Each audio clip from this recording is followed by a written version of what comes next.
नमस्कार, लोकप्रतिष्ठमा यहाँहरूलाई स्वागत छ। म प्रकाश सुवेदी। स्वस्थानी चलिरहेको छ। हामीले स्वस्थानीको कथा सुनाउने गरेका छौँ। आउनुहोस् आजको कथा श्रवण गरौँ। ओम श्री गणेशाय नमः, श्री सरस्वत्यै नमः, श्री स्वस्थानी परमेश्वर्यै नमः। तपाईहरूले चन्दन, अक्षता, फूल लिएर स्वस्थानी माताको प्रार्थना गर्नुहोला। ओम यम ब्रह्मा वरुणेन्द्र रुद्रमरुतः स्तुन्वन्ति दिव्यैस्तवैर् वेदै साङ्गपदक्रमोपनिषदैर्गायन्ति यं सामगाः ध्यानावस्थित तद्गतेन मनसा पश्यन्ति यं योगिनो यस्यान्तं न विदुसुरासुरगणा देवाय तस्मै नमः। श्रीमच्चन्दनचर्चितोज्ज्वलवपुः शुक्लाम्बरा मल्लिका मालालङ्कृतकुण्डला प्रविलसन् मुक्तावली शोभिता सर्वज्ञाननिदानपुस्तकधरा रुद्राक्षमालाधरा वाग्देवी वदनाम्बुजे वसतु मे त्रैलोक्यमाता चिरं मुखं करोति वाचालं पङ्गुं लङ्घयते गिरिं यत्कृपातमहं वन्दे परमानन्दमाधवं। नमो भगवते तस्मै व्यासाय मिततेजसे यस्य प्रसादात् वक्ष्यामि नारायणकथामिमां। नारायणं नमस्कृत्य नरं चैव नरोत्तमं देवीं सरस्वतीं व्यासं ततो जयमुदीरयेत्। अघि लिएको चन्दन अक्षता फूललाई स्वस्थानीको पुस्तकमा राखेर ढोक दिनुहोला। अथ पञ्चमोऽध्यायः। कुमारजी आज्ञा गर्नुहुन्छ, हे अगस्त्य मुनि, दक्ष प्रजापतिले 33 कोटी कन्या 33 कोटी देवतालाई कन्यादान दिई सबैलाई ज्वाइँ तुल्याई आनन्दले रहँदा भए। हे अगस्त्य मुनि, सतीदेवीलाई श्री महादेवले विवाह गर्नुभएको कुरा बताइसके।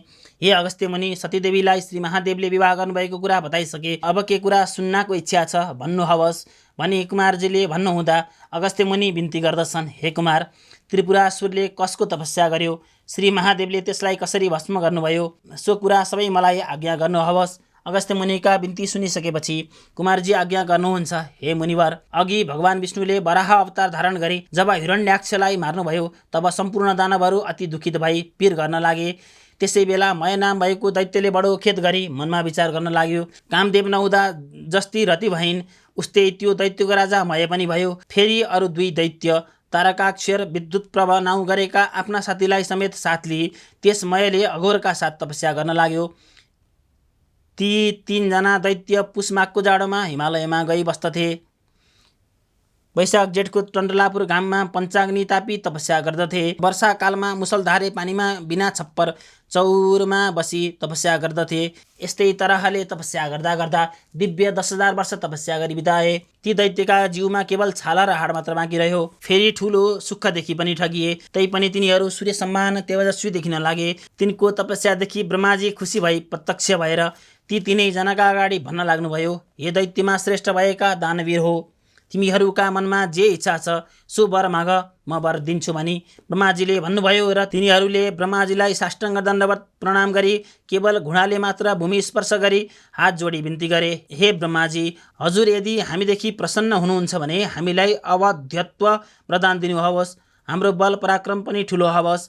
फेरि विमान समान सुन्दर 3वटा सहर म बनाउने छु। त्यसमा मानिसहरूको गति नहोस्, कसै गरे पनि हाम्रो मृत्यु नहोस्। हामी ठुला बलवान पराक्रमी हौँ, यस्तो वर प्रदान गर्नुहोस्। यस्ता तरहले वरदान मागेको सुनि ब्रह्माजी आज्ञा गर्नुहुन्छ, हे दानव श्रेष्ठ, त्यस्तो अवध्यत्व वरदान म दिन सक्दिन। मृत्युको अवकाश राखी अर्को वरदान माग, म दिन्छु, त्यसमा अन्यथा नमान। यस्तो तरहको ब्रह्माजीबाट आज्ञा भएको वचन सुनि मय दैत्य फेरि भन्दछ कि हे प्रभु, अघि मैले बिन्ती गरे जति सब कुरा सब होस्। मृत्युलाई ती मैले बनाएका 3वटा पुर एकै ठाउँमा रहने छैनन्। जब पूर्ण 10,000 वर्ष पुग्ला तब ती 3 पुरको आधा निमेष भर मात्र मिलन हवस्। त्यस आधा निमेष भित्रमा एक बाणले ती 3 पुरलाई जसले नष्ट गर्न सक्छ त्यही वीर हामीलाई मार्नमा समर्थ होस्। यस्ता तरहको त्यस मय दानवका वचन सुनि तथास्तु भनी ब्रह्माजी सत्यलोकतर्फ लाग्नुभयो। तब त्यस मय नाम गरेको दानवले जगत नष्ट गर्नका निमित्त आदिकल्पमा 3 पुरको रचना गर्यो। मयले ती 3 पुरमा पहिला पुर फलामको, दोस्रो चाँदीको, तेस्रो सुनको बनायो। ती 3 पुर आकाशमा सुमेरु पर्वतको श्रृङ्ग जस्ता देखिन लागे। ती 3 पुरमा चन्द्रमाको किरण लाग्नाले अति शीतल भएको, ठाउँ ठाउँमा आँखी झ्यालहरू भएका, अटालीहरू पनि अलिअलि अग्ला अग्ला, आँगनहरूमा पनि सुन्दर सुन्दर शिलाले छोपेको, ठाउँ ठाउँमा सुवर्णले मोडेको सुन्दर पुरद्वारा पनि तयार गराएका, मोती पन्ना मणिकहरू ठाउँ ठाउँमा राखिएका बिजुलीको प्रकाश समान रत्नहरू चौतर्फ फैलिएका चित्र विचित्र हिरा मोतीहरू जोडेको वायुका वेग लाग्नाले फहराएका पताकाहरूले शोभित भएका घरका पङ्क्तिहरू पनि रत्न समूह जडाउ शोभायमान भएका मार्गहरू पनि सिँगारी अति राम्रा तयार गराएका घरहरूमा नाना किसिमका पताका र ध्वजाहरूले गर्दा ती तीन विमान रूप पुरलाई शोभाले युक्त भएका लाखौं अमूल्य रत्नहरू भएका हजारौं बगैँचा बनाइएको बिरुवाहरूमा पनि सबै ऋतुका फल लागेका र फूल फुलेका अवस्था अति सुन्दर देखिने तीन पुरको रचना गरेको थियो। मैले त्यहाँ तलाउमा पनि हजारौं किसिमका कमलहरूका फूल फुली शोभायमान बनाई तयार गरायो। यस्ता तरहले ती त्रिपुरका दैत्यहरूका घर शोभायमान भएको तयार भयो। फेरि नाना किसिमका मयूर आदि सुन्दर उत्तम पंक्षी गणले संयुक्त भएको र पुरुषहरूका नङ लाग्नाले गोलाकार घरमा अर्धचन्द्राकार घाउ लागेका कलश समान बारुणी मदिराले लाल लाल नयन भइरहेका लज्जाले मुस्क हाँस्दा जसका नेत्र लोलिएका छन् त्यस्ता सुन्दरी स्त्रीहरूले व्याप्त भएको त्यो त्रिपुरा सहर अति मनोहर देखिन लाग्यो। यस्ता जो त्रिपुरमा फलामको पुर मैले बनाएको छ त्यो तारक नामको दैत्यलाई मैले दिए। फेरि अर्को जो चाँदीको पुर थियो सो विद्युत प्रभा दैत्यलाई दिए। जो सुवर्णले बनेको अति उत्तम पुर थियो सो राजा मैले आफूलाई भनिलिए। तब त्यो त्रिपुर दैत्यपतिका मन्त्रीवर्गहरूले शोभायमान भयो। तब दैत्यराज पनि अनेक तरहका सम्पूर्ण आफ्ना शत्रुहरूका सेनालाई जितिकन ब्राह्मण वर्ग भृत्य वर्गले सहित भई स्त्रीहरूलाई साथमा लिए सुखपूर्वक रहँदा अनेक तरहका सुख पाउन लागे। तीन लोकको आनन्दलाई ध्वस्त गर्न लागेर सिखी र दर्पमा प्राप्त भई सम्पूर्ण देवताहरूलाई जितौँ भन्ने मनमा लागेर उनीहरूलाई मार्न लागे। दानवहरूले देवताका बगैँचाका वृक्ष बिरुवाहरू खेल्न थाले। यस्ता तरहले देवताहरूलाई दुःख दिँदा दिँदा धेरै काल व्यतीत भयो र तिनीहरूदेखि इन्द्रादि देवता अति क्रोधित भएर ब्रह्माजीका सामु गए। त्रिपुरवासी दैत्यहरूको सम्पूर्ण उपद्रवको विस्तार गर्न लागे। तब ब्रह्माजीले सबै देवताहरूलाई शान्त गराई आज्ञा भयो कि हे देवतागण हो, त्रिपुरासुर दैत्यहरू बडा बलवान छन्। तिमीहरू तिनको नाश गर्न सक्दैनौ। त्यसकारण नारायण आदि सकल देवताहरू महादेवका शरणमा जाओ। उनै श्री महादेव हाम्रो गति छन्। उनै श्री महादेवले तिमीहरूका शत्रु ती दैत्यहरूलाई नष्ट गर्नेछन्। यस्ता तरहको ब्रह्माजीको आज्ञा सुनि हवस भनी ब्रह्मा सूर्य इन्द्र वायु अग्नि आदि सबैले ब्रह्माजीलाई साथै लिए कैलाश गए। श्री महादेवसँग अनेक तरहका स्तुतिहरू गर्न लागे। हे त्रिलोकेश, हे पिनाकधारी, हे चन्द्रमौले, हे अमित पराक्रमी, तपाईलाई कोटी कोटी नमस्कार। चन्द्रमाको प्रभावले प्रकाशमान भएका उत्तम जटाधारी हे चन्द्रशेखर, हे त्रिलोकदेव, हे पिनाकपाणी, तपाईलाई कोटी कोटी नमस्कार छ। अति तीक्ष्ण धार भएको वञ्चरो धारण गर्ने, त्रिशूल लिने, नन्दीलाई वरदान दिने, जगतलाई शरण दिने, देवताका पनि देवता, यस्ता तपाईलाई कोटी कोटी नमस्कार छ। सदा सर्वदा प्रसन्न भई वरदान दिने यज्ञका मालिक, हिमालयमा बस्ने हे कैलाशवासी, यस्ता तपाईलाई कोटी कोटी नमस्कार छ। विरक्तिहरूले ध्यान गरिएका, सदा सर्वदा धर्ममा रहने, दिशारूपी जो वस्त्र छन् ती धारण गर्ने, भक्तलाई वरदान दिने, जगतका सम्पत्तिलाई तुच्छ मान्ने, जगतका धाता विधाता, यस्ता तपाईलाई कोटी कोटी नमस्कार छ। परभन्दा पनि झन पर परमात्मा परमेश्वर, तपाईलाई कोटी कोटी नमस्कार छ। चन्द्र सूर्य इन्द्र अग्नि ब्रह्मादि देवताहरूलाई पनि पालना र सृष्टि गर्ने, पुषाको दाँत भाँच्ने, कामदेवलाई भस्म गर्ने, तपाईलाई कोटी कोटी नमस्कार छ। हे पुरुषोत्तम, हे सौम्य, हे वपस्मान, हे महादेव, सकल जगतको सृष्टि स्थिति संहार गर्ने, यस्ता तपाईलाई कोटी कोटी नमस्कार छ। यज्ञ उत्पन्न गर्ने, सुर असुरलाई पनि उत्पन्न गर्ने, यक्षहरूको उत्पत्ति गर्ने, हे नीलकण्ठ, हे शिखण्डी, तपाईलाई कोटी कोटी नमस्कार छ। सदा मसानमा निवास गर्ने, सर्वदा दैत्यको अङ्गलाई नाश गर्ने, मोह छुट्याउने, अज्ञानलाई ध्वस्त गर्ने, यस्ता तपाईलाई कोटी कोटी नमस्कार छ। सदा मोक्षरूप वरदान दिने, निरन्तर अमृतस्वरूप धीरेन्द्र पुत्रिका भरता कुमारका पिता, यस्ता तपाईलाई कोटी कोटी नमस्कार छ। हे विश्वेश्वर, हे ब्रह्मात्मन, संसारलाई उत्पन्न गर्ने, यस्ता तपाईलाई कोटी कोटी नमस्कार छ। हे वरदाता, हे चण्डीश्वरी, हे योगेश्वर, हे सर्वा, हे रुद्र, हे भीम, हे शम्भो, हे ईश्वर, हामीदेखि प्रसन्न हुनुहोस्। हजुरलाई कोटी कोटी नमस्कार भनी यस्ता प्रकारले देवताहरूले स्तुति गरेपछि देवताको स्तुतिदेखि महादेव प्रसन्न भई, हे देवता हो, जो वर माग्छौ माग, म सम्पूर्ण कुरा दिनेछु, लोकमा मैले नदिने कुरा केही छैन भन्ने महादेवको यस्तो आज्ञा भएपछि सम्पूर्ण देवता गणहरू बिन्ती गर्दछन्, हे प्रभु, ब्रह्माजीका वरदानले उन्मत्त भएका मय आदि गरिएका दैत्यहरूले हाम्रा उर्वशी आदि गरिएका अप्सराहरूलाई पनि लुटिलगे। सम्पूर्ण उपवनहरूमा उत्तम उत्तम बिरुवाहरू पनि लुटे, बगैँचाहरू नष्ट गरिदिए, सबै देवताहरूलाई नष्ट गर भन्दै हामीलाई दुःख दिन्छन्। सबै देवतालाई नष्ट गर भन्दै हामीलाई दुःख दिन्छन्। हे भगवान, ती दैत्यलाई नाश गर्न ब्रह्मा आदि समर्थ हुनुहुन्न, त्यस्तै विष्णु पनि समर्थ हुनुहुन्न। हे भगवान, जुन रीतले देवताहरूको जय हुन्छ सो वरदान बक्सनुहोस् भनी यस्ता प्रकारले स्तुति गर्दा श्री महादेव प्रसन्न भई देवताहरूलाई यस्तो वचन आज्ञा गर्नुहुन्छ। हे देवतागण हो, तपाईहरूले मेरो 11 अंश धारण गरी रुद्र तेजोमय रूप भई दानवहरूलाई नष्ट गर्नुहोस्। यति श्री महादेवबाट आज्ञा भएपछि देवताहरू फेरि बिन्ती गर्दछन् कि हे भगवान, हामी हजुरका तेजको सहस्रांशको 1 अंश पनि धारण गर्न सक्दैनौँ। महेश्वर तेज धारण गर्नु त के कुरा, हेर्नलाई पनि हाम्रो सामर्थ्य छैन। हे भगवान, हाम्रो उपर प्रसन्न हुनुहोस्। हामीले केही गरे पनि दैत्यलाई जित्न सकेनौँ। हे भगवान, आफैले त्रिपुरासुरलाई मारी बक्सनुहोस्। तिनलाई ब्रह्माजीको वरदान प्राप्त भएको छ कि दिव्य 10,000 वर्ष बितिसकेपछि तीनपुरको आधा निमेषले नष्ट हुनेछ। त्यही आधा निमेषभित्रमा एकै बाणले जसले भस्म गर्ला तब तिमीहरूको मृत्यु होला, अन्यथा तिमीहरूको मरण हुने छैन भन्ने यस्तो वरदान पाएका दैत्यहरूको नाश गर्नमा हामी समर्थ छैनौँ। हे प्रभु, हामी उपर प्रसन्न हुनुहोस्, त्रिपुरासुरको नष्ट गरी बक्सनुहोस्। यस्ता प्रकारको स्तुति गर्ने खिन्न चित्त भएका देवताहरूलाई आश्वासन दिई महादेवबाट आज्ञा भयो। हे देवगण, यस्तो महादुर्भेद त्रिपुर छ भने ब्रह्मा आदि देवताका प्रिय तिमीहरूका लागि एकै बाणले ती 3 पुरलाई भस्म गरिदिउँला।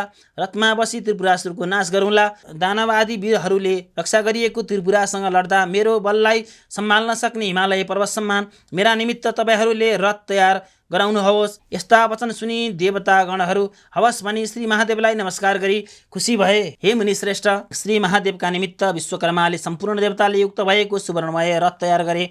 त्यस रथको दक्षिण चक्र पाङ्ग्रो सूर्य भए, उत्तरतर्फको चक्र चन्द्रमा भए। दक्षिण चक्रमा 12 सूर्य भूषण बनाइयो, उत्तर चक्रमा 16 कला 27 नक्षत्र भूषण गराइयो। 6 ऋतु पनि रथका दायाँ बायाँतिर राखिए। त्यो रथको गजुर आकाश बनाइयो। पाङ्ग्रा अडाउने दण्ड मन्दर पर्वत बनाइयो। अस्ताचल र उदयाचल यी 2 पर्वत पाङ्ग्राका चुगुल बनाइए।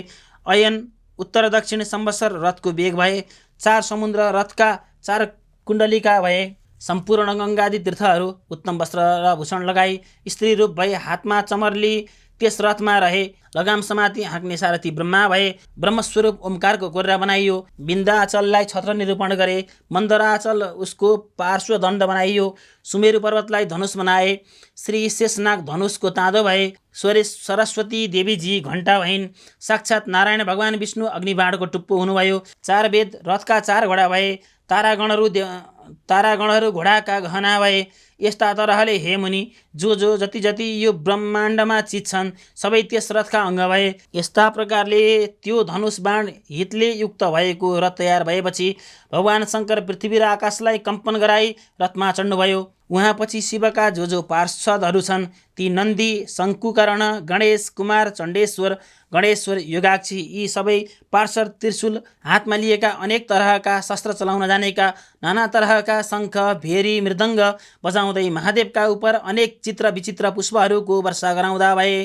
तिनका तेजको भार सहन गर्न नसकी सम्पूर्ण देवताहरू मोहमा प्राप्त भए। श्री महादेवले देवताहरूलाई त्यसरी मोह भएको जानी तिनका तेज खिची केही शान्त गर्नुभयो र देवताहरू अनि रुद्रगणको तेज सहन गर्नलाई किञ्चित समर्थ भए। त्यसपछि हे मुनिश्रेष्ठ, उसै बेला नारदजीले दैत्यहरू कहाँ गएर भन्न लागे कि श्री महादेव देवताहरूको स्तुतिदेखि प्रसन्न भई तिमीहरूलाई मार्न भनी आउन लाग्नुभयो। अब तिम्रो जस्तो इच्छा हुन्छ सो गर, नत्र तिमीहरूको सत्यनाश हुन्छ। यस प्रकार नारदका वचन सुनि मैले आफ्ना साथी तारकाक्ष र विद्युतमाली इत्यादि सम्पूर्ण दानवहरूलाई नारदजीले भन्नुभएको कुरा सबैलाई सुनायो। तब दैत्यहरूमा श्रेष्ठ तारकले भन्यो, हे राजन, किन चिन्ता गर्नुहुन्छ? वास्तवमा देवताहरूलाई मार्न सकिन्छ। यो त्रिपुर भेदन गर्न कसको सामर्थ्य छ र? यदि सम्पूर्ण देवता, यक्ष, किन्नर, गन्धर्व आए पनि यो त्रिपुर अभेद्य छ। अतः शत्रुलाई जित्नको निमित्त साम, दाम, दण्डभेद आदि अनेक तरहका नीति छन्। ती जित्न इच्छा गर्ने आइलाग्ने बलियो शत्रुलाई पराक्रमले जाइलागी दण्ड दिनु योग्य छ। यस्तो राजा तारकको वचन सुनि विद्युतमाली भन्छन्, हे राजन, बलहीन देवताहरू हामीदेखि कुनै प्रकारले पनि लड्न आए भने मारिनेछन्। हे राजन, चिन्ता के को छ? लडौँ, सम्पूर्ण देवतालाई जिती तिनै लोकको इन्द्रपद भोग गर्नुहोस्। अघिका हिरण्याक्ष, हिरण्यकशिपु जस्ताको पदमा प्राप्त भई 14औं भुवनको सम्पत्तिको भोग गरी तिनीहरूको गतिमा प्राप्त हुनुहोस्। यस्ता प्रकारका विद्युतमालीको वचन सुनि मय भन्दछन्, हे दानवीर हो, अब हाम्रो नाशको बखत भयो, सुन्यौँ भनी बारम्बार श्रीकम्पन गराउँदै फेरि भन्छन्, जो शत्रु आफूभन्दा बलियो होस् अथवा हिन बल होस्, उसँग हामीले साम दाम इत्यादि उपाय गर्नु उचित छ। जो सम्पूर्ण जगतका मालिक प्रभु ईश्वर महादेव हुन्, उनी देवता हामीहरूका पनि स्रष्टा हुन्। उनी यदि आज हामीलाई मार्न स्वयं आउनुहुन्छ भने अब यसको उपाय अरू केही छैन, खालि भगवान महादेवलाई प्रणाम गरौँ, यही मेरो सहमति छ। यदि अब हामीले कठोरता धारण गरी महादेवका सामु गई युद्ध गऱ्यौँ भने अवश्य हामीहरू यिनका दृष्टिपातले भस्म हुनेछौँ। जुन ब्रह्मादि देवता पनि दुखी भई जसका शरण जान्छन्, आज उनी भगवान महादेव हामीलाई संहार गर्न आउनुभयो भने अब हाम्रो के गति छ। जो क्षण मात्रमा सकल जगतको सृष्टि स्थिति र संहार गर्न सक्षम हुनुहुन्छ, जो मुक्तिका दाता सकल जगतका कारण छन्, उस्ता श्री महादेवसँग हामीहरू कसरी भिड्न सकौँला। हाम्रो विधिहीन तपस्याले के हुन्छ र? त्यसमा पनि तिमीहरूले कति समयसम्म भोग गर्यौ। त्यसै कारणले म भन्दछु, हे दानव वीरहरू हो, तिमीहरू सबै कालले प्रेरित भई युद्ध गर्न भनी उत्सुक छौ। यस्ता प्रकारका मयको वचन सुनि नारदले सारा दैत्यको संहार गर्ने कारण स्वरूप यी वचन भने, हे महाराज, अब तिम्रो तपस्या क्षीण भयो, ऐश्वर्य भोग समाप्त भयो। तथापि सङ्ग्राममा अघि नसरी नपुंसक झैँ ती देवताहरूका शरणमा जानुभन्दा सङ्ग्राममा लडी मोक्ष हुनु उत्तम ठान्दछु। यदि महादेवको हातबाट मर्यौ भने श्री महादेवका प्रथम गणका अधिपति हौला। यदि तिमी शरणमा गयौ भने पनि देवताको हितका निमित्त महादेवले तिमीलाई नमारी छाड्ने छैनन्। फेरि यस्ता दानवका राजा भइकन पनि सुरुदेखि प्रसन्न हुनुहुन्छ। किन नलड्नु? लड, कदाचित जित्यौ भने तिनै लोकको राज्य पनि भोग गरौँला। यस्ता प्रकारका नारद ऋषिका वाक्य सुनि कालले कुतकुताएका तारकाक्ष र विद्युतमाली आयुहीन भएको छँदा भन्न लागे, ठिक हो महाराज, नारदजीबाट जो आज्ञा भयो त्यो बहुतै उत्तम हो। मयका यस्ता वचन सुनि नारद पनि बहुतै प्रसन्न भए। मायाले रक्षाबन्धन गरी सकल दैत्यलाई युद्ध गर्नमा तत्पर गराई नारद श्री महादेव भएको ठाउँमा गए। ती दैत्यहरू पनि युद्धमा निश्चय भई युद्धमा लालसा गरी अनेक तरहका शस्त्र अस्त्रले सुसज्जित भई तयार भए। तारकाक्ष, बल, वारणासुर, विद्युतमाली आदि सबै दैत्यराजहरू पनि युद्ध गर्न निधो गरी राजाका अगाडि आई अनेक तरहका बाजा बजाई सिंहनाद गर्न लागे। दानवहरूका सेनाहरू पनि दानवलाई नै हेर्दा भयदायक देखिए। त्यसै कालदेखि त्रिपुरवासी दैत्यहरू शिवजीको रथ कहिले आइपुग्ला भनी हेर्न लागे। लौ हेर, ऊ रथको ध्वजा देखियो। यसरी आफू आफूमा भन्न लागे। डर भर केही नमानी लाल लाल मुख गरी तरह तरहका शस्त्र अस्त्र लिई लडाईँको निश्चय गरी जस्तै पुतली बत्तीमा गई हुम्मिन खोज्दछ, त्यस्तै ती कालप्रेरित त्रिपुरवासी दैत्यहरू शिवजीको रथ कहिले आइपुग्छ भनी हेर्न लागे। तब पछि महासागरका शिरोभागमा रहेका अनेक प्रकारका पताका आदि फहराई शोभित रहेको सुमेरु पर्वत सदृश त्रिपुर देखिन लाग्यो। त्यस्ता तरहको त्रिपुरदेखि नन्दीश्वर आदि गणहरूले सिंहनाद गर्न लागे। दानवहरू पनि युद्धका निमित्त निस्के। चण्डेश्वर पनि बडो देदीप्यमान वञ्चरो लिएका प्रचण्ड मुख बनाई प्रमथादि गणका अगाडि उपस्थित भए। फेरि देदीप्यमान त्रिशूल हातमा लिए शिवतुल्य पराक्रम गर्दै आए। गणका अधिपति शङ्खनायक पनि मुसला हातमा लिए उनका पार्श्वभागमा गई खडा भए। नन्दी, भृङ्गी, वीरभद्र आदि अनेक गण वज्र, त्रिशूल, गदा, परिघ लिई युद्धका निमित्त अग्रसर भए।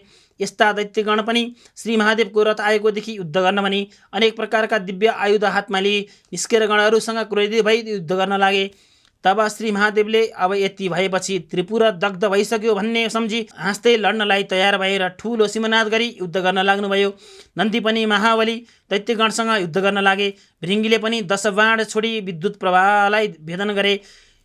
उसले पनि लाल लाल आँखा गरी शिलाले ठोक्दा पनि त्यसलाई केही गर्न सकेन। जब भृङ्गी र रेटीले विद्युत प्रवाहका पिठ्युमा प्रहार गरे तब त्यसले पनि पूर्ण फुहङ्कार गरी त्रिशूलले भृङ्गी र रेटीलाई प्रहार गर्यो, जसको वेदना सहन नसकी भृङ्गी र रेटी त्यहाँबाट पलायमान भए। जब विद्युत प्रवाहले तिनीहरूलाई जितेथ्यो तब गणनायक गणेशका काँधमा 1000 बाण छोडी छिया छिया पार्यो। फेरि 63 पल्ट 10 बाण छोडी गणेशका मर्ममा घाउ गराई वेदना गराएथ्यो। तब गणेशजी अति क्रोधित भई आफ्ना सुण्ड पसारी त्यसका गर्दनमा बेरेर फरक्क निमोठी जस्तै मत्ता हात्तीले कमलको फुल सुण्डले बेरेर तलाउमा उखेली फ्याँक्छ त्यस्तै गरी विद्युत प्रभाको शिर पनि फ्याँकिदिनुभयो। तब शिरबाट उखेलिएको त्यो शिर यस्तो शोभामा प्राप्त भयो जस्तै सरोवरबाट छुट्टी हात्तीका दाँतमा अड्किएको कमलको फुलले शोभा पाउँछ। त्यो देखि भृङ्गीले नाना तरहले गणेशजीको गान गरे। तब नेमी र बलनाम भएका 2वटा दानवीर क्रोधले उक्त भई आएर गणेशलाई मर्ममा बाण छोडी घाउ गराउन लागे। शङ्कु, कर्णले तिनलाई बिचैमा रोकी तिनका ध्वजा, रथ, सारथी, घोडा सबै काटी उसलाई विरथी गराए। तब ती 2जना दैत्य पनि झट्ट अर्को रथमा चढेर आई ती चण्डेश्वर गणनायकका मर्ममा हजारौं बाण हानी घाउ गराए। तब ती गणेश्वरले पनि क्रोधले लाल लाल आँखा गरी भयङ्कर मुसल प्रहार गरी दुवैलाई यमराज कहाँ पुर्याइदिनु भयो। त्यहाँ उपरान्त ठुला दैत्यहरू जो त्रिपुरवासी थिए सबै क्रुद्ध भई बराबर समूहका समूह निस्केर नाना तरहका नाराबाजी गरी बाण वज्र त्रिशूल बञ्चरो लिएर महादेवका गणमाथि झम्टिएर महाघोर युद्ध गर्न लागे। सिंहगणहरू पनि शिवजीको आज्ञा पाएका छँदा उस्तै उन्मत्त केसरी मृगहरूलाई भड्काउँछ त्यस्तै गरी दानव दैत्यका सैन्यलाई भड्काई बारम्बार छिन्न भिन्न गरी मार्न लागे। दैत्यहरूमा कसैका शिर छैनन्, कसैका गिँड छैनन्, त्यस्तै रीतले नाश हुन लागे। रगतको नदी बगे झैँ भयो, हावाले छिन्न भिन्न भएको मेघ समान र वज्रको तोड लागेर चूर्ण भएका पर्वतहरूका शिखा झैँ सबै दैत्यहरू पश्चिम समुद्रमा पर्न लागे। जब नेमी र बलनाम गरेका दैत्यहरू शङ्कु कर्णले मारे भन्ने दैत्यहरूले सुने तब अति क्रोधित भई तारक नामको दैत्यले पुरदेखि निस्की गणनायकहरूमाथि झम्ट्यो र अनेक तरहसँग बाण वृष्टि गर्यो। तब गणनायक शङ्कुकर्णले पनि त्यस महाबली दैत्यका शिरमा प्रहार गरी सिंहनाद गरे। जब त्यो दैत्य पनि केही गिर्ला भने जस्तो भयो तब फेरि उठी त्यस दैत्यले भाला प्रहार गर्यो। तब त्यो तारक दैत्य पनि रिसले भूमिबाट उठी उसले चक्रको प्रहार गर्यो। तब गणेश्वर शङ्कुकर्णले मुड्कीले नै अति वेदना हुने गरी त्यसलाई हाने।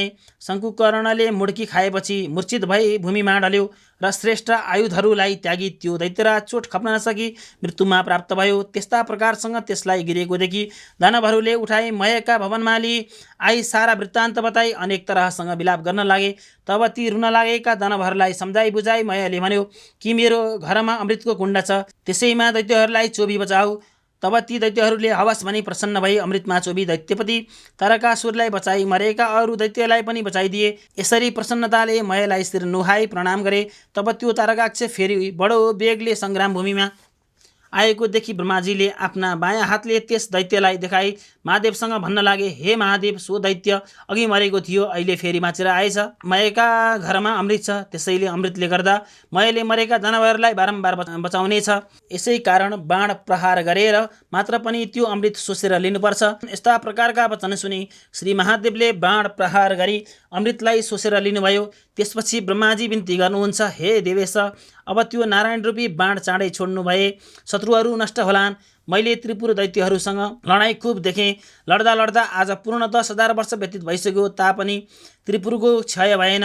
अब त्यो बाण चाँडो छोड्नु हवस्। यी पुर एक आधा निमेषभर एकमात्र भई फेरि अलग हुनेछन्। यी पुर जोडी अलग भएपछि फेरि बाण छोडे पनि केही हुने छैन। हे भगवान, यदि मेरो बिन्ती लाग्छ भने बाण प्रहार गर्नु हवस् र यो त्रिपुरको नाश गर्नु हवस्। यस्ता प्रकारका ब्रह्माजीको वचन सुनि श्री महादेवले लौ हुन्छ भने त्यो उग्र बाण धनुमा चढाई धनुलाई तलमाथि झुकाउनु भयो। दिव्य 10,000 वर्ष पुगेपछि आधा निमेषका निमित्त त्रिपुर जोडिएको मात्र थियो। महादेवले आफ्ना योगबलले त्यस बखत सारा जगत निश्चल गराई दिनुभयो र त्यसपछि उसको अग्रभागमा अग्नि र सोम स्थित थिए।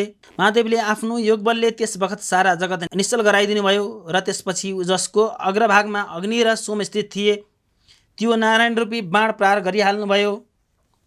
त्यो बाण जसै महादेवले प्रहार गर्नुभयो तब त्यस त्रिपुरका घरहरू चारैतर्फ दग्ध हुन लागे। धिक धिक कष्ट कष्ट, आमैनी बामैनी, अब लौ मरियो मरेनी भन्ने शब्द उत्पन्न भए। तब श्री महादेवले नन्दीलाई डाकी हराउनु भयो, हे नन्दी, तिमी चाँडो गई अग्निलाई भन कि त्यो मय मेरो भक्त छ, त्यसलाई अग्निले दग्ध नगराउनु। श्री महादेवको यस्तो आज्ञा सुनि आफ्नो तपोबलका योगबलले वायुतुल्य भई बाणभन्दा पनि चाँडै गई नन्दी मयका घरमा प्रवेश गरे। त्यहाँ गई देखे मय नामको दानव शिवलिङ्ग अगाडि राखी शिवको ध्यान गरी बसिरहेको रहेछ। तब नन्दीले बोलाई, तिमीलाई अग्निले जलाउने छैनन् भने। मयले ती गणराजलाई पनि नमस्कार गरे। उसै बेला अग्नि पनि त्यहाँ आइपुगे र अग्निलाई नन्दीले महादेवको आज्ञा सुनाइदिए। तब अग्निले मयलाई भने कि अब यहाँबाट तिमी चाँडो घर छाडी निस्क। मयले हवस भनी सुवर्णमय शिवलिङ्ग लिई ऊ तत्कालै पातालमा गयो। नन्दीले फर्की सम्पूर्ण विस्तार श्री महादेवसँग बिन्ती गरे र त्यसपछि त्रिपुर भस्म हुन लाग्यो। त्यसका वेदी र गृह सबै नष्ट भए। अनेक दानवहरू रोए कराएका शब्द सुनिन लाग्यो।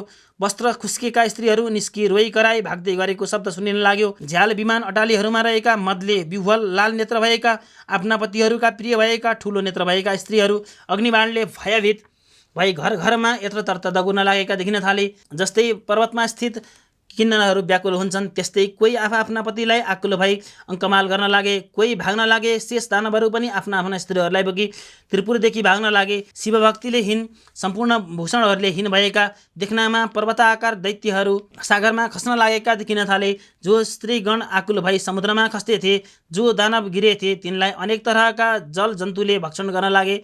आफ्ना पतिलाई जलमा देखि आकुल भई विलाप गर्दै अग्निमा प्रवेश गरी डढी मरेका पनि देखिन लागे। अर्थात् रतिका अन्त्यमा खेदित भएका, फेरि कामले गरी प्रियका साथमा जाउँ भनी इच्छा गर्ने। अर्थात् रतिका अन्त्यमा खेदित भएका, फेरि कामले गरी प्रियका साथमा जाउँ भनी इच्छा गर्ने दानव पत्नीहरू दानवसित डढी धेरै भस्म भए। कोही समुद्रमा डुबी जलजन्तुका हार भए, कोही त्यसै पिल्सी प्राणहीन भए। यस्ता प्रकारसँग विष्णु अग्नि र सोममय बाणले त्रिपुरलाई भस्म गराइदिए। त्यो बाणले सम्पूर्ण त्रिपुरलाई सागरमा डुबाए। फेरि त्यो बाण शिवजीका हातमा प्राप्त भयो। यस्ता प्रकारले त्रिपुर डढेपछि ब्रह्मादि सबै देवता आफ्ना अधिकारमा प्राप्त भई शिवजीलाई प्रणाम गरी स्तुति गर्न लागे। हे भगवान, यो जुन रौद्र कर्म आज हजुरले गरिलिनुभयो, यस्तो अरू कसैले गर्न सक्दैन। आज हजुरले दैत्य मारी त्रिपुर भस्म गर्नुभयो। हे महादेव, हाम्रो आपत्ति हर्नुभयो। सर्वत्र सदा स्थिर रहने यस्ता हजुरलाई नमस्कार छ। यो सुनेर महादेवबाट देवताहरू उप आज्ञा भयो। हे देवता हो, तिमीहरूलाई सदा पुत्रवत पालन गर्नुपर्दछ। आज शत्रु मर्नाले तिमीहरूको अभिलाषा पूर्ण भयो। अब तिमीहरू प्रसन्न भई आफ्ना आश्रममा जाओ। यस्तो आज्ञा श्री महादेवको भएपछि शिवजीलाई प्रणाम गरी सम्पूर्ण देवताहरू आफ्नो आश्रममा गए। देवताहरू गएपछि साध्यहरूदेखि पूजित भई नन्दी, भृङ्गी, भूत, प्रेत र प्रमथगणले सहित महादेव पनि कैलाशमा पाल्नुभयो। हे मुने, यो कसैले वर्णन गर्न नसक्ने त्रिपुरदाह मैले वर्णन गरेँ। जो शिवभक्त मनुष्य प्रसन्न भई पवित्र भई यसको पाठ गर्ला, त्यो पापदेखि रहित भई अन्त्यमा देवता भई स्वर्गलोकमा जन्म लिएला रहला, यसमा सन्देह छैन। इति श्री स्कन्द पुराणे केदारखण्डे माघमाहात्म्ये कुमार अगस्त्य संवादे श्री स्वस्तानी परमेश्वर्या व्रतकथायां त्रिपुरदः वर्णनं नाम 5मोऽध्यायः।